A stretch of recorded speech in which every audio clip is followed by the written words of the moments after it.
Hello ladies, welcome to Homemaking Radio. I hope you get a few things done while you listen. I don't have very much to show you today.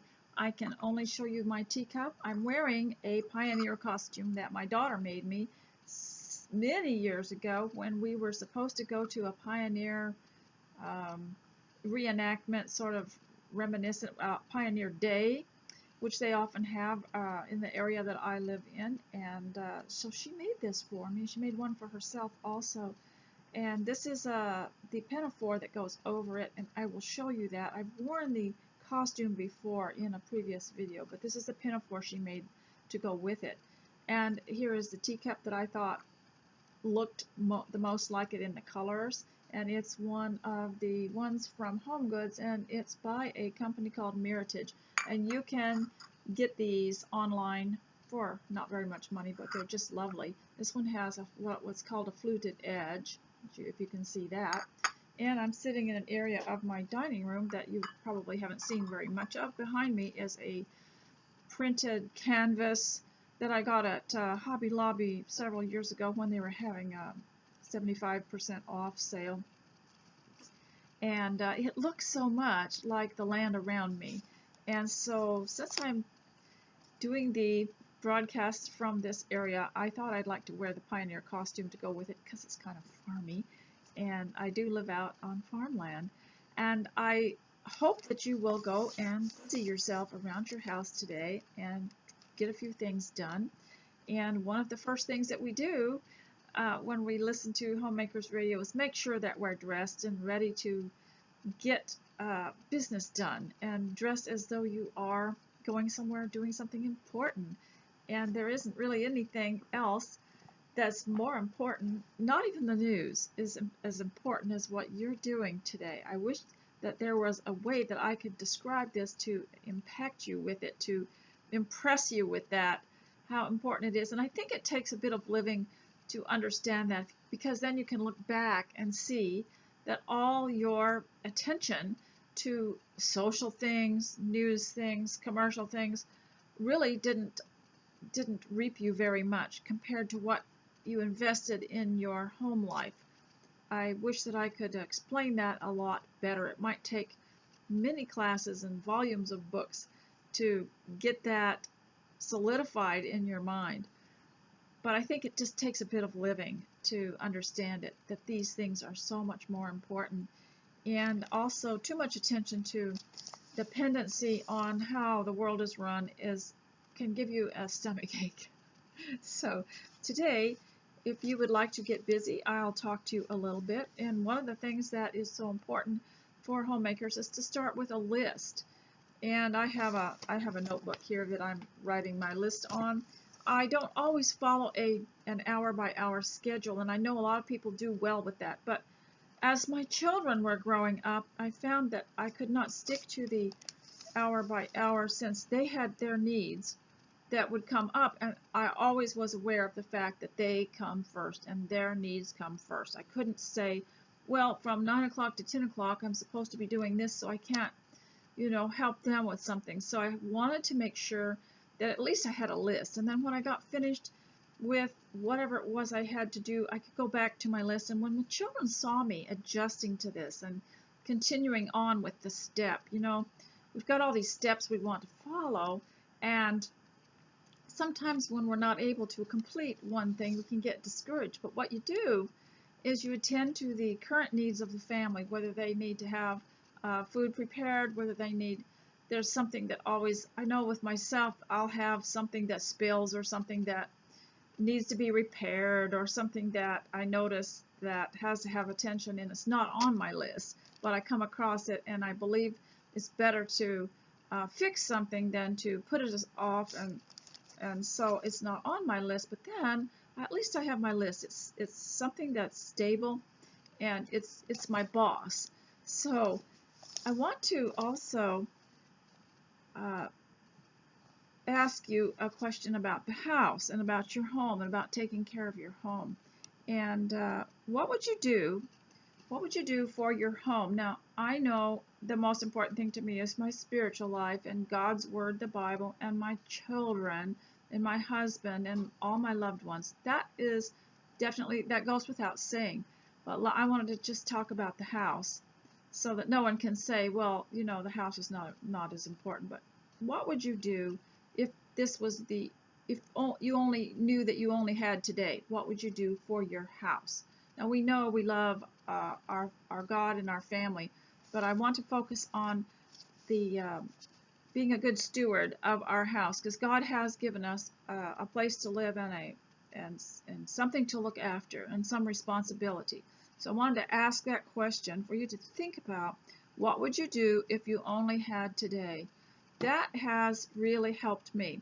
If I only had today, what would I do? And I have been able to get past my blocked thinking and do something else in the home that matters to other people and matters to me, and improves my knowledge and improves my skill. What would you do if you only had today? What sort of things would you change in your home? Now, I'd like to speak a little bit to ladies who are alone. I know that I thought that I should do that because today has been a day in which I have spent almost entirely alone, when many times it's either flood or famine here in my house. You usually have either I have a whole bunch of things happening with people in my home, or it's nothing. So today I had one of those days which I was almost entirely by myself, and I got to thinking about some of you ladies who are alone, who stay home alone, and who are not able or not really wanting to go anywhere, and not wanting to socialize too much. So what would you do with your home that would inspire you? I know I like to get on Pinterest and watch things and look at things and get ideas, and I have got some very good ideas from Pinterest of what I can do in my home to make it. There is a wasp flying above me, so if my eyes go up there, I'm just keeping an eye on him. I haven't been able to catch him, so but don't worry about it. And so what would you do if you only had today in your home? What would you do to change or to do something that would make it more what you want? Also, another thing I want to ask, that now that we're in captivity, when it's all over and you're no longer captive, and by the way, in reading the scriptures this week, I asked myself the question, does God want his people to be in captivity? And from what I have seen, no, it's not a desirable thing. I know there are some people that just love the idea of being a martyr, or they're just really looking forward to being a martyr, and they're going to they focus on that all the time. But I don't think that God desires us to be in captivity where we're not able to actually do the work that he sent us to do. And it'd be terrible for women, because if they had their home taken away from them, they could no longer, you couldn't obey Titus 2, you couldn't obey 1 Timothy 5:14, you could not do a lot of the things that God wants you to do, and especially raising your children. And so don't get all thinking, oh, we're going to be captives, and then I'm going to write a book, and then I'm going to go on a lecture tour about what it was like when I lived in this dark captivity. Look, the desire that God has for us is for us to proclaim liberty throughout the land. So we need to stand up for liberty and stand up for ourselves. But thankfully, many of us have our homes, and that is where we can minister from your home to your families. Some of us will be alone a lot, but there are many things that you can do. And I was just thinking, because I had some time to myself, my mind went back to some of the things that we did that I had kind of pushed in the back of my mind and forgotten about. But one winter, I decided to make, you buy these board games and table games and things to play, where you move a piece around and you draw a card that tells you something. And how many times some of those games didn't quite suit me. And so we had made games, and I taught the children how to make games by taking a larger piece of paper or cardboard and folding it so that you could put it away, and then making game pieces, making the little pieces of paper that you would pass, that they would draw and pass around, and with instructions on them. And oh my goodness, I just thought of some of the ones that I made up, that, and they made up games too, and would play them with each other. I don't know where they are now. I wish I had saved them. I think they were just done on real cheap pieces of paper that probably wouldn't have survived all these years anyway, but I never thought that that they would not do them anymore. And so I thought, oh well, another game that you're playing, and then they would start over the next day and draw another game. And so I thought of some of these games, and one was the garden game, and the pieces would be things that you would use in the garden, and we would cut them out of, when I was growing up, you'd cut them out of a catalog and then glue them onto a harder piece of cardboard, and they would become your game piece. And we had the garden game, and as far as I can recall, it was growing your garden, and you'd have the seed, and you'd move forward around this board until you've got this garden completely grown. And then we had we girls would make up other games, and when I was raising my children, I thought of all kinds of games, and one of the games that I made up for them was called the Game of Hope. And the cards that they drew had scriptures, all scriptures to do with hope, and some of them were scriptures about people who gave up hope and what happened, and the others were people who had hope and held out hope and where it took them. And so every time they drew a card, it would have a scripture on it, and it would say so and so had hope, and you move forward, and but if someone gave up their hope and turned aside from God, then you would draw the card and you would have to move backwards. And so the Game of Hope always led you to a happy ending at the end of the trail of the board game.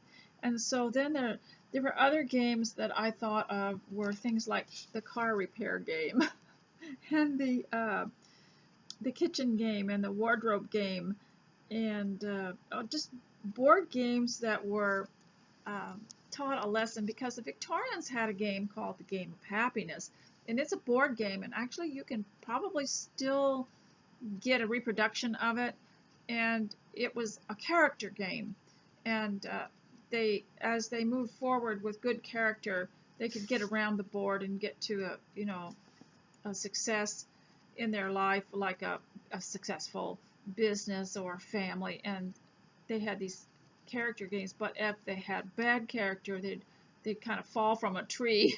And so, but there's so much that we can do, and we need to lose our dependence on commercial things.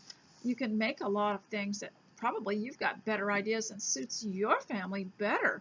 So that's just a little creative thing that I thought I would throw your way and give you some ideas. I also had, I had the Game of Hope, Love, and Joy. And the love one was a lot of fun because I had little hearts all over, and I had taken scriptures, love is patient and all that. And the children learned the scriptures while they were playing this board game. I might have that one still, but they were just done on paper, not on anything sturdy enough to keep, and things like that don't keep very well. So I want to get into the home, because homemaking it'll feed you back your enthusiasm for life and give you new ideas. And so the other day I thought I would get on Pinterest and I would look for ideas for making the kitchen a little bit more appealing. Now, my kitchen is definitely a work kitchen. It looks like somebody's been in there doing things, and so that's why I never broadcast from in there. It's just not really a show place at all. And so the places where I broadcast usually have a nice little studio background for you, and you can't see out in the front. And so I got to looking at some things and got some great ideas of how that could actually be a more appealing place to be, besides just a place where work goes on. And it just it took away my tiredness. Now you remember when I read you out of that book called The Conversation, goodness, what was it called? It was Lessons in Conversation, and it was a box that had about 6 little pamphlets in it, and one of them, the pamphlets, was about how to recover from tiredness when you're going to be having company, or you're going to have to talk to your family, and you're just like beat. You don't have any energy in you anymore. And one of the things they said was to choose a subject that enriched you and that interested in you, and pretty soon the tiredness goes away. Well, I found that was true. I was just kind of plodding along one afternoon thinking, should I just give it all up and sit down and do something else? And I got onto Pinterest and I got really good ideas, and I found my tiredness leaving me. I found my energy coming back. So a lot of our tiredness, a lot of our anxiety comes from lack of interest. When you start think of those of you who have anxiety, especially at night, think of the times when you haven't had anxiety and ask yourself, what was it that I was doing at that time? Think of the times when you are the happiest, and maybe substitute some of those things. I'm trying to think of what the name of that boxed set of speech and conversation was, but I always remembered that, how to overcome tiredness. You're in a group. In the olden days, we did have a lot of company. People traded company. If they paid you back, if you had them over, they'd have you over, and they practiced having good conversation. And it wasn't any kind of competition, but I just remember it was just very edifying, and it was nice to have friends that just like to have you over out of interest, and you would think about things that you were going to talk about when you got there. So then we get to people, and people in your home, and those of you who are alone might not have this happen to you, but you can if you tune in too much to social media and to television and to news. They like to transfer their gloom on you. Have you ever wondered why sometimes you come away from some event or something that you've seen online and you just have this irritated feeling of uneasiness about you? And it could be whatever it is has gotten into your mind, and people do like to transfer their gloom on you. But I learned some time ago that you don't let that happen. You have to kind of laugh it off. You have to shield yourself from it mentally and spiritually, because that's their opinion. Let them have. It's like Jane Austen said, let others speak of gloom. So you have to direct your thinking to something greater than what you have been reading and what you've seen on the news, and it can just keep you going up and down and up and down, and now you have hope and now you don't, and that's not stability. I'm surprised more people aren't having heart attacks, with this up and down business of the news. Now you have some kind of hope, and it looks like you're going forward, and then they let you down, and they'll never ever let go of you. They want you to keep you in a constant state of agitation, but that's not what God wants for us. And so people and the media like to transfer gloom on you. So you have to direct your thinking to something greater than that, greater than the news. And I'll tell you what it is. It's using your talents and abilities, and you might not think you have talents. Talents are developed by constantly doing something over and over, practicing. Isn't that what Elizabeth Bennet said? I could play this piano better if I had practiced more. And so you have to practice. And I used to think I had no talent at all, and then I discovered just by some of the little things I did at home, even in housekeeping, that I was developing a skill and I was developing a talent. To me, skills and talents are very similar. And so directing your thinking to something greater, which would be your what you're doing and what you'd like to do. Even that list that you make in the morning, that's greater than anything you can hear on the news. And if you could leave your children or grandchildren a notebook about your life and about your schedule, you know, it doesn't have to be neat and tidy or anything, but it just has to be your daily planning. It's a daily planner. That's greater than anything that's going on the news right now. And it's hard to understand because we are living in a wonderful time and we are living in history. Our nation is trying to get their constitution back. Our country is getting its country back from communism, actually. And I know that sounds real strange to some of you, but we're going to experience some freedom that we had not had before. If you've been had a lot of your rights and freedoms taken away from you, well, you know what it feels like, don't you? And I'm sure it's not too pleasant. And so now we are living in a time when we're going to be able to observe what it was like in 1775 and 1776 when an oppressor was thrown off. So I have to be careful what I say because YouTube is removing anybody who does not agree with them and agree with what they're saying. So I wanted to ask you too. I talked about captivity. You know, before captivity, when we used to get in the car and just run all over the place and not worry about how much stuff we needed in the home because we just go out and get something today or tomorrow. And but now after captivity, would you like to be able to tell someone or tell yourself or be able to have something to show for what happened to you and what you accomplished during captivity? You could probably do something. I know the Apostle Paul did, and I wish I had brought more to read about that because in captivity, he never would say that the Romans in his letters, you know, that's when he wrote his greatest epistles, he would never say, the Romans have got me in captivity. He said, I, Paul, a prisoner of Christ. He looked at it as glory, and he gave Christ the glory. I, Paul, a prisoner of Christ. Isn't that interesting? It'd be quite a thing to ponder about. What did you accomplish in captivity? Well, Paul did a lot of writing, but I think we could do other things too. Another thing that I think is really important when we're dealing with people is to be careful who you tell your plans to. I had a lot of time to think about this, and I remember as a very young person, maybe around 15 or 14, someone would say, well, what do you want to do when you grow up? And I'd start to tell some of the ideas that I had, and no sooner had I let it out that somebody that had asked me that said, oh, you'll never do that.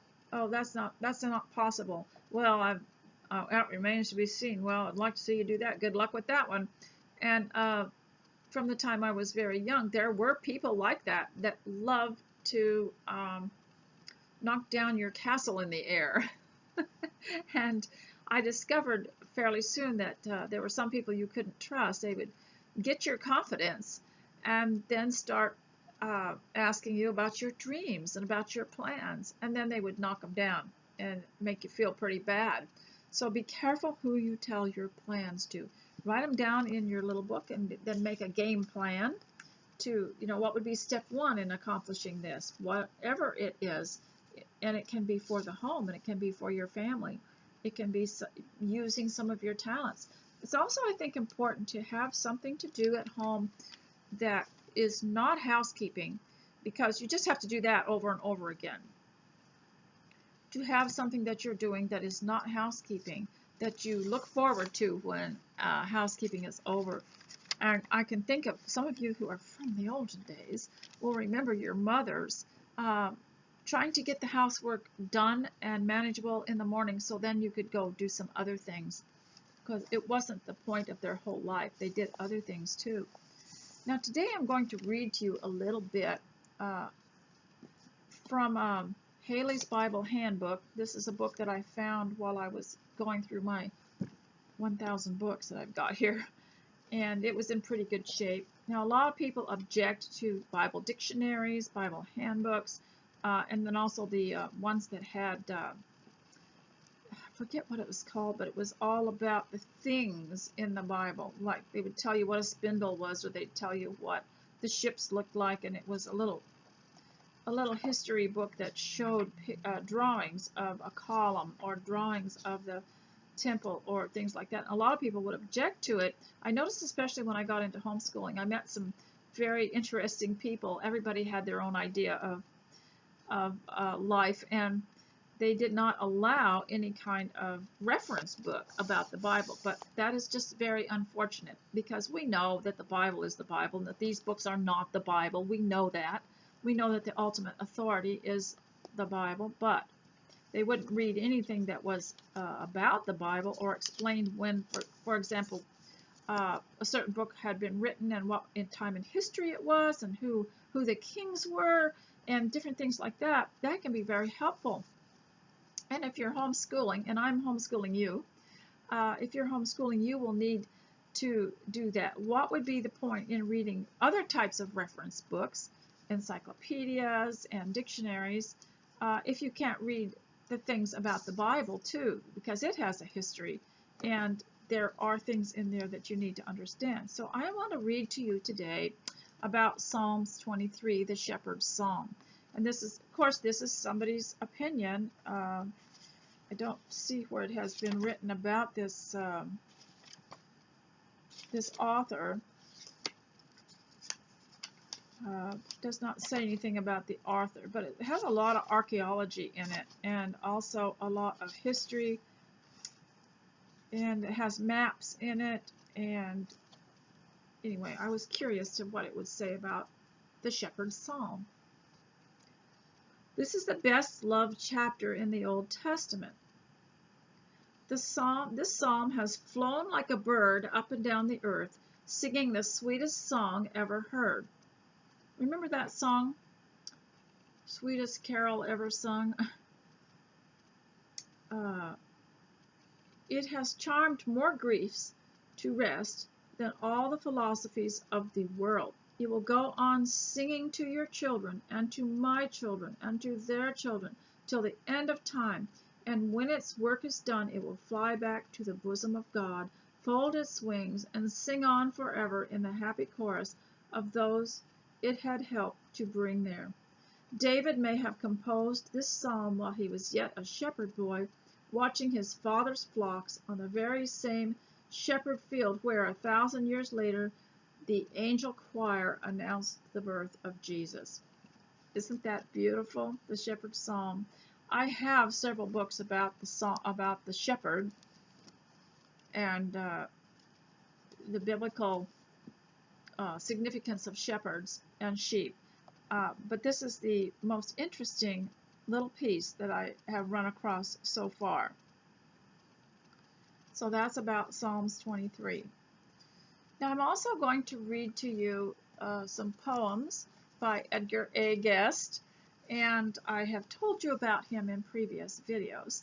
Now this is part of your homeschooling, to listen to poetry, and once you get the idea of what a meter is, and what rhyming words are, and what a stanza is, and you study it and you consider it, you ought to be able to write your own. Now, Edgar A. Guest worked for a newspaper during the war and after the war. I believe it was World War II. I'm just keeping my eye on that bug up there. And he was in charge of human interest stories, and so he decided to write a lot of his own poetry. And this is great for the homemaker.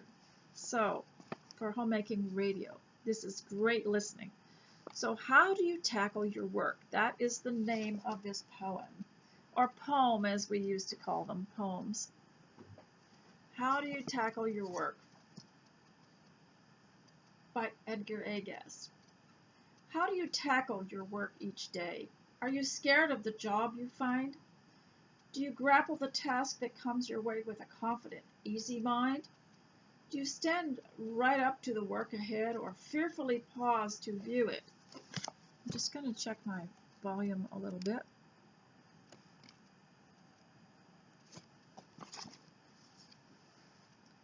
Do you start to toil with a sense of dread or feel that you're going to do it?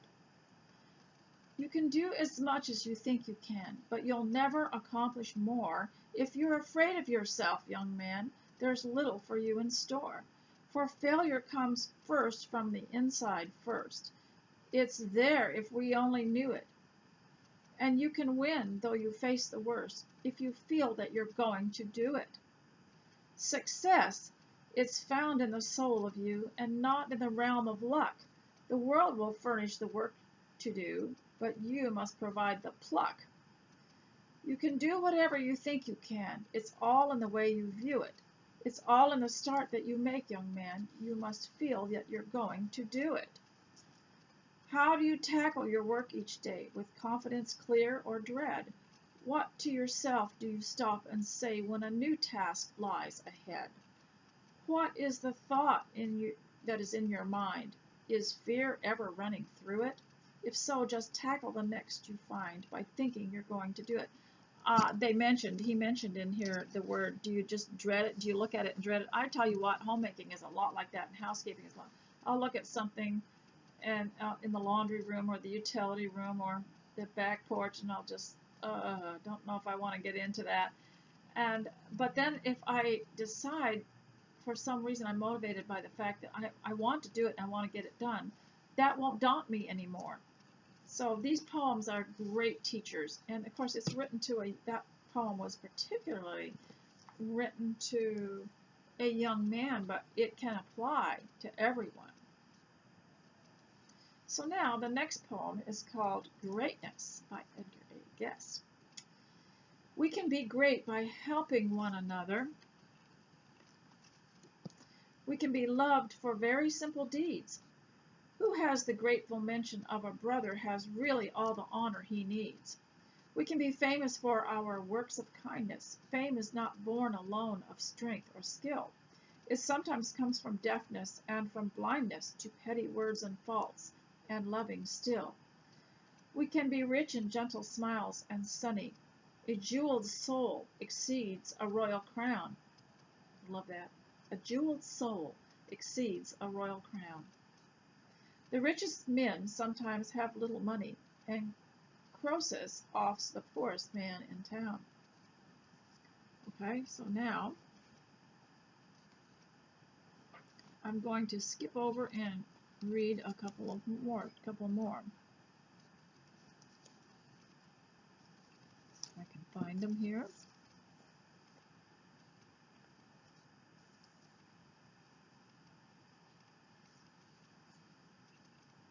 Okay, this is called A Hint, and this is about character. It's about what to do when your plans have gone astray. A Hint by Edgar A. Guest. My son, when plans have gone astray and careless blunders bring the crash which spoils your hopeful day or failure's bitter sting, remember as you face despair, the dullest fool knows how to swear. When things go wrong, as oft they will, don't let your passions go. Remember signs of temper ill the dullest minds can show. It's proof of neither strength nor brains to whine too loudly at your pains. An idiot can curse and swear, a dolt can rave and shriek, but oft it calls for courage rare, no angry word to speak. Fools are proficiently profane. Who would stay cool must have a brain.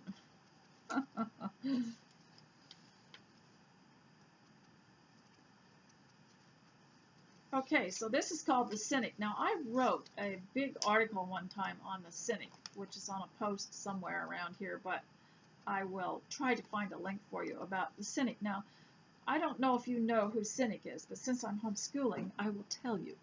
He was a man that lived some years before Christ, who decided that he knew what was best for life and for the world, and decided to just go the opposite of all the natural order of things, and they didn't work, they didn't have meals or take baths or take care of themselves, and they just lived like they didn't care about other people. I will post that article because that's where we get the word cynicism, and he started a movement called cynicism. And that's what we have today, and it's opposite of what God teaches. So just be aware. Cynic. The cynic. In all this world of loveliness there lies some blemish to attract the cynic's eyes. The rose of June is born of ache and hurt. The cynic says its roots are in the dirt. A little child comes racing down the street. The cynic says, "'Twill grow up to be a cheat." Ground for a hospital a rich man buys. The cynic jeers, "It pays to advertise." Honor is doubted, mercy a mistake. The marriage vow is only made to break. The cheerful neighbor is a grinning fool, and only idiots live by law and rule. Yet youth goes blithely singing on its way, and men and women brave the heat of day, finding life's beauty worth its cost in tears, and joy exists despite the cynic's sneers. Okay, so now I'm going to go over here and read another one. Okay, I may have read this one before. It's called Thinking Over a Dull Day. You know, I taught the children when we first started homeschooling, and since I'm homeschooling you, I'll just repeat it. No use wasting it all on my children. I'll waste it on you too. That every day is a gift, and there's no point going around saying this is a dull day and I'm bored. God has given you this day, and you can make something. You can use that time for something, and look at time as money or gold. Just look at that like that. You don't want to waste it. And look at it. I know it seems very materialistic, but if time were money, would you just take a big roll of bills and just throw it to the wind or set them on fire? That's what you do when you spend any time feeling that life is dull or that you are bored. And so it's almost, I would say, a slap in the face of the Creator to say that this is a dull day or that we're bored. This is a day.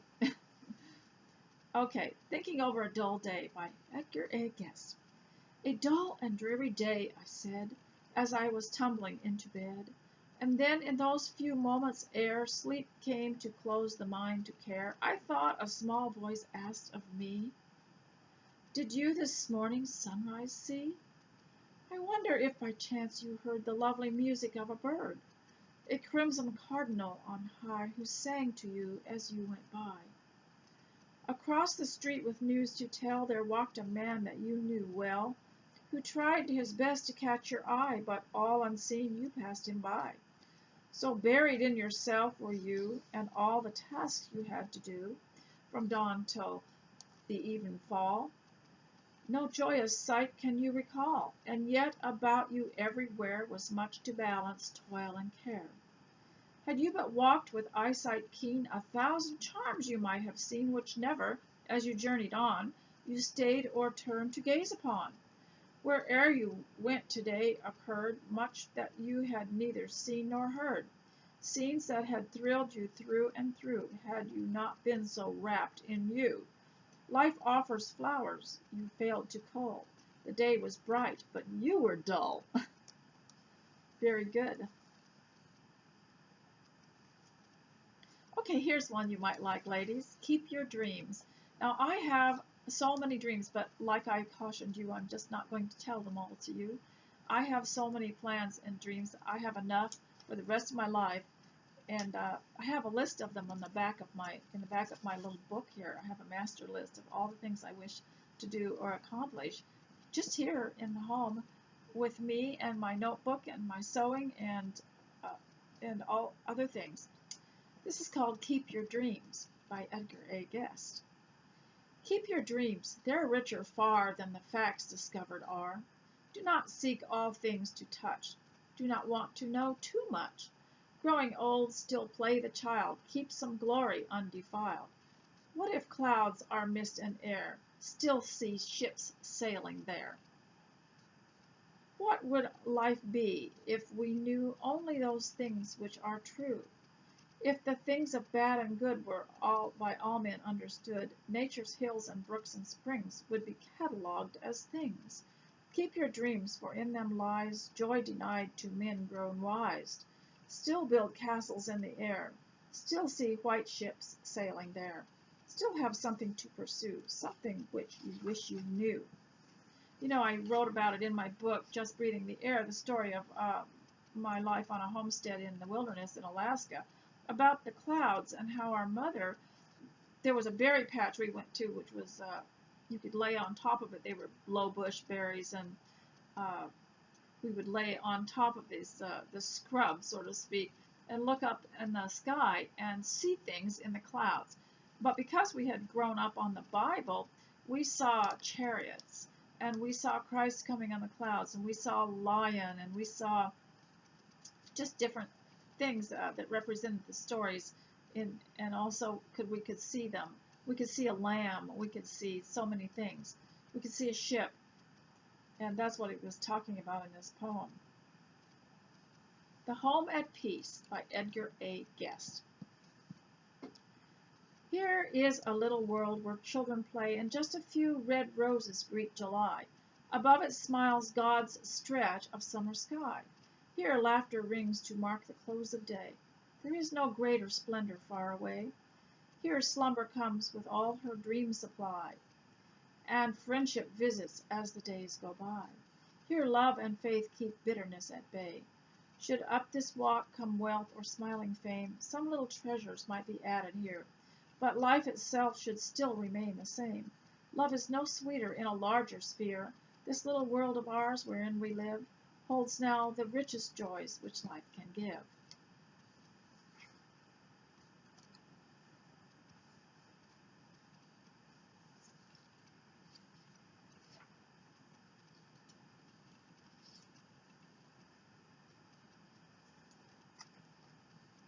Okay, so now, this one's called Beauty. Beauty by Edgar A. Guest. The busy world has time and space for posy and bits of lace, for paintings, stardust, silver streams, and things as fanciful as dreams. Not all in nature men behold is sternly practical and cold, for countless lovely things she weaves, for which no purpose man perceives. At times she seems to draw apart merely to make a work of art, or brighten with her labors rare places which otherwise were bare. So in this busy life of man, which reason wholly seems to plan, this self-same impulse bids him take the time to work for beauty's sake, and count as his supreme success trifles of dainty loveliness. I mentioned in my book, Just Breathing the Air, about the lake that we lived above, and you could see the water sparkled, and it was just amazing, a lake, how that water sparkled, and it looked like diamonds. So we thought we were happy, we were satisfied to see the diamonds in that lake.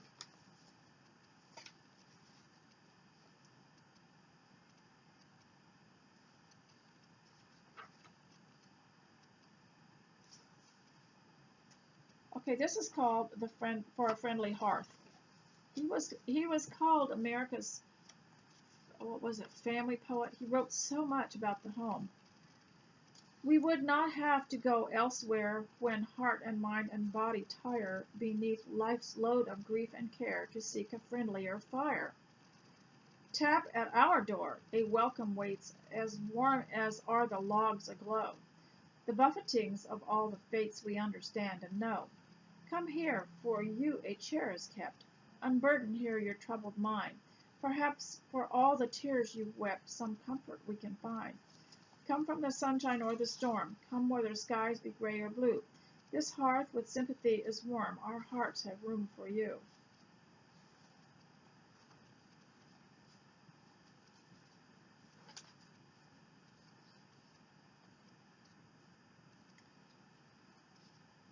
Okay, so then this last poem that I'm going to read you today is called Growth by Edgar A. Guest.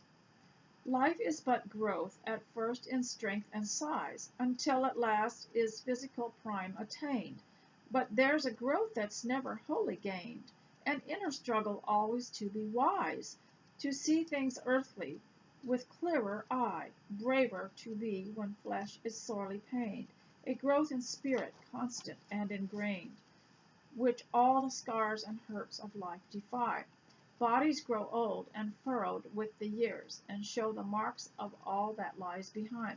But souls that have experienced much grow kind, and gather understanding from their tears. Wiser in life with tenderness they view, as did the Master, much that mortals do. I don't want to read all of the book, but I keep finding new ones here.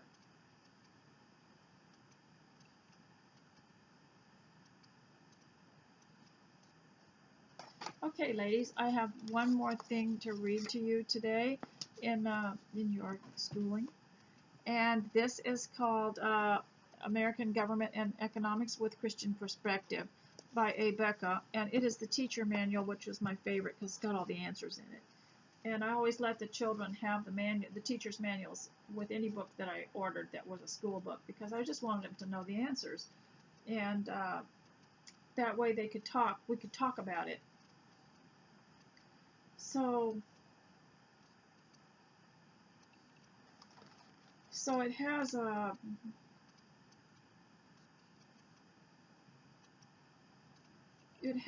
lot about our Constitution, like how long is the president's term of office,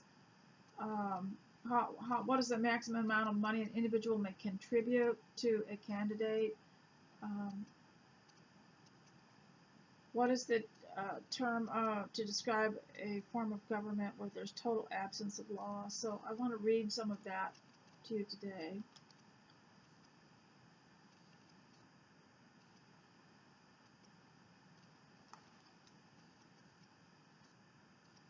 Well, let's first read about the multiple choice, because this is about representatives. Which of the following is not a qualification for a representative? A, must be at least 25 years old. B, must have been a United States citizen for at least 7 years. C, must disclose financial records to the public. And D, must be a resident of the state from which he is chosen. I'm trying to think what year this was written. I believe it was 1986. Okay. So the answer is C. You do not have to disclose financial records to the public in order to be qualified for a representative. What is the minimum age for senators? So the youngest you can be: A, 25, B, 27, C, 30, or D, 35. Okay, a senator has to be C, at least 30 years old. 3. Who is the president of the Senate? A, the vice president. B, the president pro tempore. C, majority leader. D, secretary of state. The president of the Senate is the vice president. What is the term for the ceremonial forms and courtesies that are accepted as proper and correct in official dealings? A, censure. B, protocol. C, gerrymandering. And D, franking privilege. The answer is to the term for a ceremonial form and courtesy in official dealings is called protocol. C, or 5. Who enforces the rules of the Senate and maintains proper order? A, a chaplain. B, party whip. C, sergeant at arms. Or D, parliamentarian. It's sergeant at arms.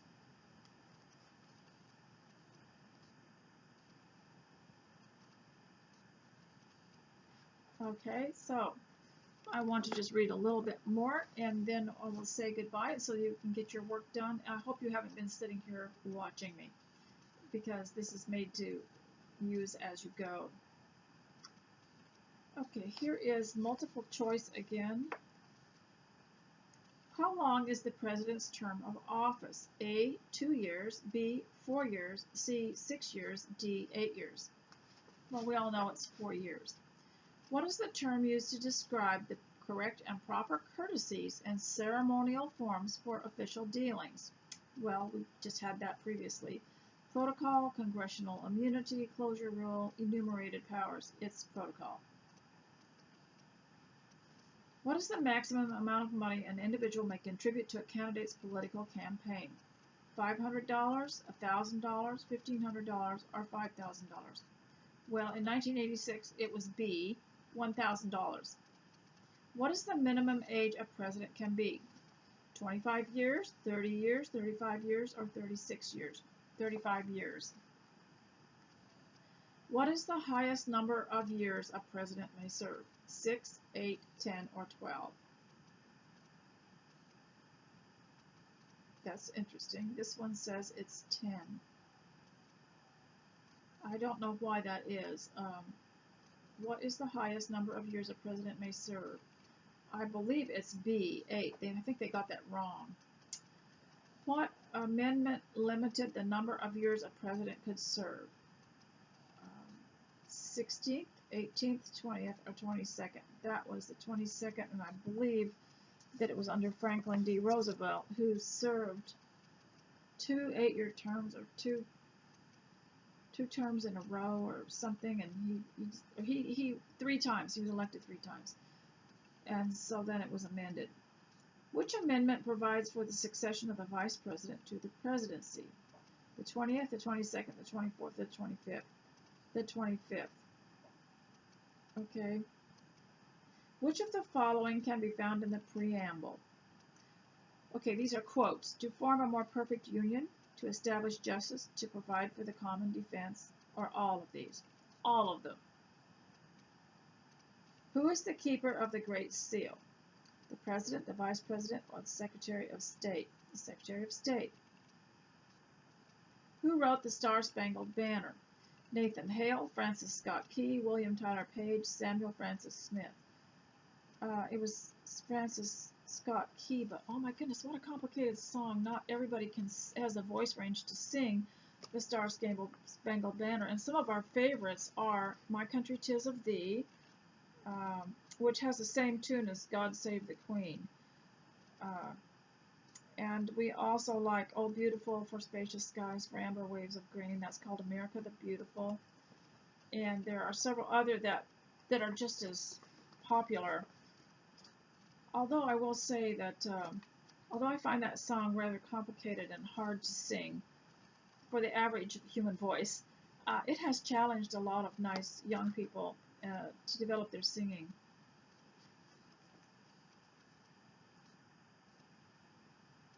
Okay, ladies, I hope that you did well today. Hope you got some of the answers. And my time is running out. I've run out of things to tell you about. Let me just look over my notes one more time. Okay, so try to accomplish something during captivity and get things in order in case life gets busier, because I can remember before captivity how busy we were doing things elsewhere, and even some of the homemakers and homeschoolers were rather discouraged the fact that so many of the things they needed to do had to be done outside of the home. And so we were on the go more than we wanted to be. We wanted to be absolutely at home. So now that you're home, and now that a lot of people are at home that aren't used to being home, try to use the time in a worthwhile manner. And so that's my challenge, homemaking challenge for you today, is to use the time in a worthwhile manner. Also remember to take care of yourself, because you have to keep your mind and body healthy so that you can guide and guard the home, because that's a huge responsibility. And you also have to, in a way, protect and guide and guard everyone from outside influence. Well, now that we're home, you can have the influence coming right in your home through social media, through television, if you have a television, and you're going to have to figure out how to refute it and how to use God's word against it. Because if you remember the story of Nehemiah, which you can read yourself in the Bible, how Nehemiah had to tell his workers to quit paying attention to the naysayers who were trying to hang around and prevent them from rebuilding the walls of Jerusalem. And they would say things like, oh, that's never going to get done.